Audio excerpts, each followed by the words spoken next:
Hi friends, இன்றைக்கி எப்படி போணுச்சுன்ட்டு பார்க்கலாமா? இன்றைக்கி பசங்களோட ஸ்கூலோட ஃபஸ்ட்டு டே. பாப்பா வந்து பார்த்திங்கன்னா 7th போயிட்டா.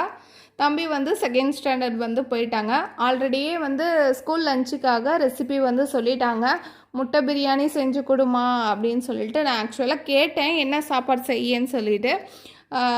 பாப்பா வந்து பூரி சொன்னா, சப்பாத்தி சொன்னா, அப்புறம் முட்டை பிரியாணி அதெல்லாம் சொல்லிட்டு இருந்தாங்க. ஃபைனலாக வந்து முட்டை பிரியாணி அப்படின்னு சொல்லிட்டாங்க. சரி, அதையே செஞ்சிடலான்னு சொல்லிட்டு, ஏன்னா எனக்கும் வந்து ஒரு ஃபங்க்ஷனுக்கு போக வேண்டிய வேலை இருக்குது, குடி போகிற ஃபங்க்ஷனுக்கு.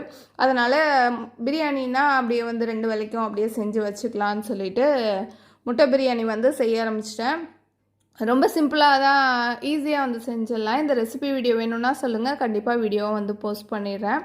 அப்படியே வந்து பிரியாணி வந்து செய்ய வந்து ஸ்டார்ட் பண்ணிட்டேன். தொட்டுக்க பார்த்திங்கன்னா ரைத்தா வந்து வச்சுக்கலாம், ஏன்னா முட்டை பிரியாணிலே ஆல்ரெடி முட்டை இருக்கா, அதெல்லாம் ரைத்தா வச்சுக்கலான்னு சொல்லிவிட்டு அப்படியே வந்து செய்ய ஸ்டார்ட் பண்ணிட்டேன். செஞ்சிகிட்டு இருக்கும் போதே பாப்பாவும் வந்து குளிச்சுட்டு வந்துட்டா.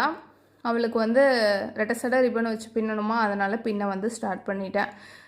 இதுதான் வந்து யூனிஃபார்மு.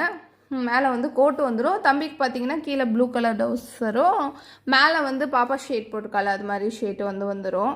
முன்னாடி நாளே எல்லாத்தையும் எடுத்து வச்சதால் கொஞ்சம் ஈஸியாக இருந்து கலப்புறதுக்கு. ஏன்னா என்னாலேயே காலைல வந்து ஏஞ்சிருக்கவே முடியல. ஏன்னா 1.5 மாதம் நல்லா படுத்து முறையாக தூங்கியாச்சா, அதனால ஏஞ்சிருக்கே கஷ்டப்பட்டு தான் ஏஞ்சேன். பசங்களுக்கு பார்த்திங்கன்னா முட்டை பிரியாணி வித் ரைத்தாவோட ரெடி ஆகிடுச்சு. தம்பி வந்து ரைத்தா சாப்பிட மாட்டான், அதெல்லாம் பாப்பாவுக்கு மட்டும்தான் எடுத்தேன். பசங்களும் வந்து ஸ்கூலுக்கு வந்து கிளம்பிட்டாங்க பாய் சொல்லிவிட்டு. அப்படியே வந்து பசங்களுக்கு வந்து பாயை சொல்லிவிட்டு நானும் வந்து ஃபங்க்ஷனுக்கு வந்து ரெடி ஆக ஆரம்பிச்சிட்டேன்.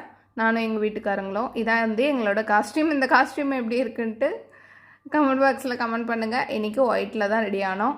அப்படியே வந்து குடி போகிற ஃபங்க்ஷனுக்கு வீட்டுக்கு வந்தாச்சு. காலையிலே வந்து குடி போயிட்டாங்க. நாங்கள் வந்தது என்னவோ 10 மணி தான் பசங்களை அனுப்பிட்டு. அப்படியே வந்து குடி போகிற வீட்டை சுற்றி பார்த்துட்டு, வீட்டை வந்து சுற்றி பார்த்துட்டு அப்படியே சாப்பிட்டுட்டு வீட்டுக்கு கிளம்பி ஒடியாந்துட்டோம். பாய்.